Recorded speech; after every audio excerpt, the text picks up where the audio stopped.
Okidoki, Mushoku Tensei, or Jobless Reincarnation, the Japanese name rolls off the tongue better, is an isekai, a story about being transported to another world. However, this one has been popularized as one of the founding fathers of the isekai genre, the granddaddy of the trend that you see all over Japanese bookstores and anime seasonal catalogs. A lot of the tropes we see nowadays seem to have originated from the series, so you have to wonder if it even lives up to its current variations. Well, you can't be popularly referred to as the original isekai if you aren't an amazing show yourself. The premise is still pretty simple. A 34-year-old NEET tragically dies after pushing someone out of the way of a moving vehicle, and when he opens his eyes, he's now a baby named Rudius Greyrat, born again in a strange land filled with magic and monsters. A second chance at life after a miserable first attempt, Rudius discovers he's quite proficient at spellcasting and dedicates his new life to learning, growing, and repairing himself. The characters of Mushoku Tensei, they aren't perfect, which makes me love them. Rudius is a pervert who skims the border of kid diddling. His dad is a womanizer that is affectionately referred to as scum by his peers. The people we meet misunderstand things and don't listen when they need to. They bicker, they make mistakes, they realize what they did wrong, and they make up, resulting in a number of heartwarming scenes. Every character feels solid because they all have a chip on their shoulder. Rudius really is a great example of a old man stuck in a child's body. He's abnormally mature for his age, which while unsurprising to us, often throws others for a loop. However, he still has a childlike wonder as this brand new world is entirely unknown to him. His first time casting magic fills his eyes with such excitement and amazement. The bounds crafted within this main character makes him so much more interesting than a lot of Mushoku Tensei's descendants. They really explore what he was like before he was isekai'd as well.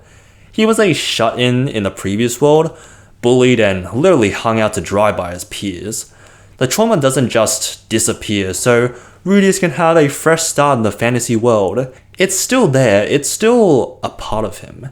He's still somewhat scared to look people in the eye, especially when he feels like he's done something wrong, fearful of the possible gazes filled with disappointment. The first time he exits his house is a beautiful and heartbreaking scene, when he realizes he doesn't have to be so afraid anymore, that he can actually try again and rebuild himself to be a better person. The show is also really funny. The Sharon arc, climax especially, had me cackling. A lot of it doesn't really come from the actual comedic scenes. The show has great dialogue, and oftentimes characters say something that's supposed to be taken seriously, but is either so outrageous or out of left field that it causes me to bust a gut laughing. Mushoku Tensei's comedic timing, whether it's done on purpose or not, is top tier. The world building is great as well. You're always catching little tidbits of information, like how Northgard sword fighters are unpredictable and have sword throwing techniques to catch their opponents off guard. Each region visited has their specific feel, no two areas are the same.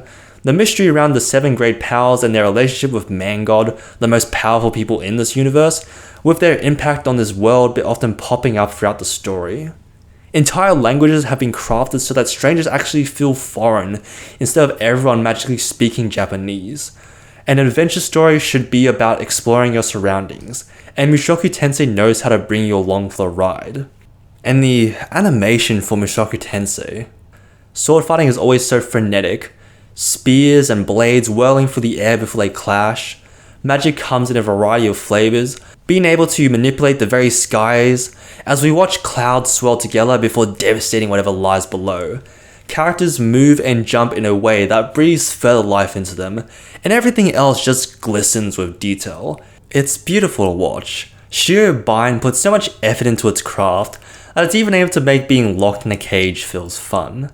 Also, I understand that a 30-year-old man monologuing about grooming 11-year-olds, air quotes included, is off-putting.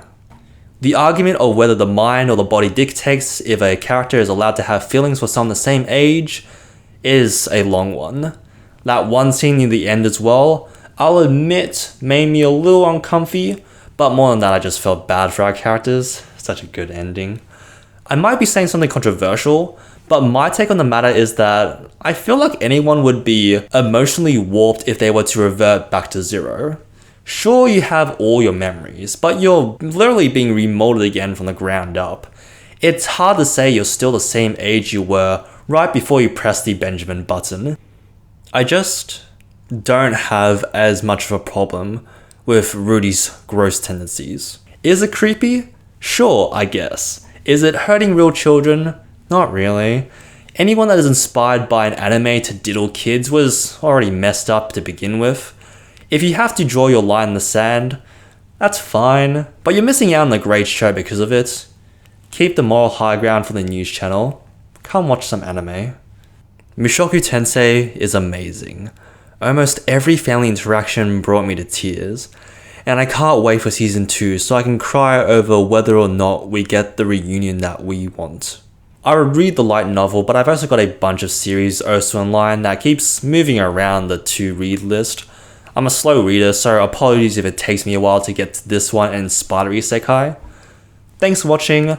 Make a difference in the comments below by saying how much you hate kid diddlers, and tell me what you think of this show as well while you're down there. If you enjoyed this video, leave a like and subscribe if you want more, and I hope you have a good rest of your day.